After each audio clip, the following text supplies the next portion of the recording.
देश की ताकत तीनों है महान, जवान, किसान और जनता महान। हरियाणा का बड़ा कदम। यमुना में प्रदूषण घटाने के लिए पानीपत करनाल ड्रेनों का होगा शोधित उपचार। यमुना नदी में प्रदूषण की लगातार बढ़ती समस्या को देखते हुए हरियाणा सरकार ने एक बड़ी और निर्णायक पहल शुरू की है। अब यमुना में मिलने से पहले ही पानीपत और करनाल जिलों के गंदे नालों के पानी को साफ किया जाएगा। सिंचाई विभाग द्वारा इस परियोजना के तहत कचरौली, कुरार और खोजकीपुर में 3 विशेष जल उपचार संरचनाएं स्थापित की जा रही हैं, जो नाले के प्रदूषित पानी को शोधित कर यमुना में केवल स्वच्छ जल ही मिलाने देंगी। हरियाणा के पानीपत और करनाल जिलों से निकलने वाली ड्रेन 1 और ड्रेन 2 यमुना नदी में सीधे मिलती हैं। ड्रेन 1 लगभग 8 किलोमीटर लंबी है, जो काबरी रोड से शुरू होकर चौटाला रोड तक बहती है और फिर ड्रेन 2 से मिल जाती है। ड्रेन 2 जो पानीपत और करनाल में 50 किलोमीटर से ज्यादा फैलाव लिए हुए है, खोजकीपुर गांव में यमुना में समाहित होती है। इस ड्रेन के किनारे मौजूद दर्जनों औद्योगिक इकाइयां, खासकर ब्लीचिंग, ड्राइंग और केमिकल फैक्ट्रियां इसमें सीधे अपशिष्ट जल डालती हैं, जिससे जल में बीओडी, सीओडी, टीडीएस और तेल व ग्रीस की मात्रा खतरनाक स्तर पर पहुंच गई है। हरियाणा राज्य प्रदूषण नियंत्रण बोर्ड द्वारा खोजकीपुर से लिए गए नमूने प्रयोगशाला परीक्षण में असफल पाए गए। जैविक ऑक्सीजन मांग, रासायनिक ऑक्सीजन मांग, कुल गठित ठोस, तेल और ग्रीस सभी तत्व मानकों से कई गुना अधिक पाए गए हैं, जो यमुना के जीव जंतु, खेती और मानव स्वास्थ्य के लिए गंभीर खतरा बन रहे हैं। यमुना में बहने वाले गंदे पानी को रोका नहीं जा सकता, लेकिन उसे शोधित कर स्वच्छ किया जा सकता है।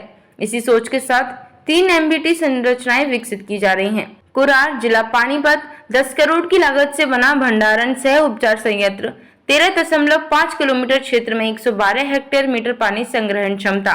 कचरौली 12 किलोमीटर क्षेत्र में 98 हेक्टेयर मीटर पानी का भंडारण, टेंडर प्रक्रिया प्रारंभ।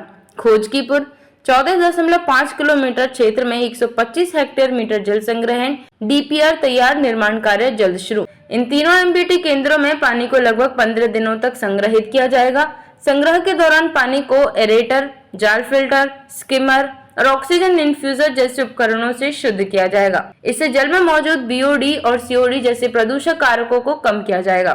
शोधित पानी का एक हिस्सा सूक्ष्म सिंचाई और मत्स्य पालन में उपयोग होगा, जबकि बाकी स्वच्छ जल यमुना में छोड़ा जाएगा। सिर्फ यमुना ही नहीं, इस परियोजना से 10,000 एकड़ भूमि पर सूक्ष्म सिंचाई संभव हो सकेगी। साथ ही भूजल स्तर में सुधार होगा, किसानों को सिंचाई के लिए वैकल्पिक जल स्रोत मिलेगा, गाँव में रोजगार और मत्स्य पालन उद्योग को बढ़ावा मिलेगा।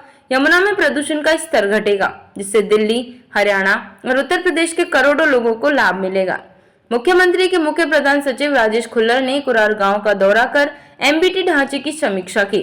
उन्होंने अधिकारियों को निर्देश दिए कि पानी के उपचार से पहले और बाद के नमूने लिए जाएं और पारदर्शिता सुनिश्चित की जाए। पानीपत के डीसी वीरेंद्र कुमार दहिया ने जानकारी दी कि कचरौली और खोजकीपुर परियोजनाएं अब फाइनल चरण में हैं। हरियाणा सरकार का यह कदम न सिर्फ यमुना नदी को साफ करने में ऐतिहासिक साबित हो सकता है, बल्कि यह एक ऐसा मॉडल बन सकता है कि जिसे देश के अन्य राज्यों में भी लागू किया जा सकता है। अगर यह योजना सफल होती है तो आने वाले वर्षों में हम एक कम प्रदूषित, अधिक स्वच्छ और जल संपन्न यमुना देख सकते हैं। देखते रहिए shed speak TV. Like, share and subscribe करना ना भूलें। देश, लोकतंत्र और भविष्य की सबसे बड़ी खबरों के लिए।